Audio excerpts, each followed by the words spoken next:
the US Congress and presidential elections. Voting, the people's chance to decide who they want to run their country and represent their interests. But how does it work in the United States of America?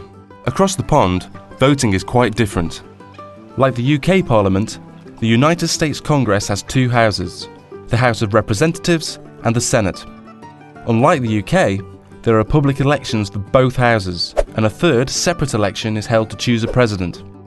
In the US, the president is both the head of state and the head of government. In the UK, these roles are carried out separately by the monarch and the Prime Minister. The House of Representatives in the US Congress is designed to give a voice to the people of every local voting region of America. Members of the House of Representatives stand for re-election every 2 years.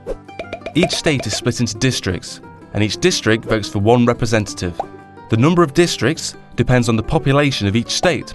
For example, California, the most populous state, is split into 53 districts, so has 53 representatives.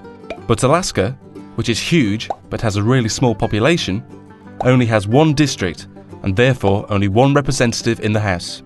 Like the UK House of Commons, the election system is first past the post, so the candidate with the most votes in each district wins a seat in the House of Representatives. The party that wins a majority of seats in the House takes control. The ideal situation for a president is that the House is controlled by their own party. However, with elections held every 2 years, there's always a midterm election in the middle of a president's time in office. If the public thinks that the president's not doing a great job, they can vote in more members of the opposition party, making it more difficult for the president to pass laws. The Senate in the US Congress, like the House of Lords in the UK Parliament, is sometimes called the upper house. George Washington described the Senate as the saucer that cools the coffee, meaning that it's their job to scrutinise and question all proposals made by both the House of Representatives and the President, before voting to decide whether they should proceed as law. Senators, like members of the House of Representatives, are also elected to their seats by the public. Senators serve 6-year terms, and elections are staggered, so every 2 years, a third of the senators run for re-election. Each state is represented by 2 senators, regardless of its population. And again, the first past the post voting system is used, so the candidate with the most votes wins. So how do Americans choose their leader? Well, presidential elections take place every 4 years. The 2 main parties, the Democrats and the Republicans, host big get-togethers where they choose their presidential candidate, the person they think will be the best leader for the nation.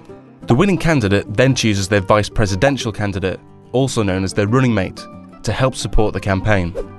Presidential candidates usually choose someone with different areas of skill or knowledge, so they present voters with the best package.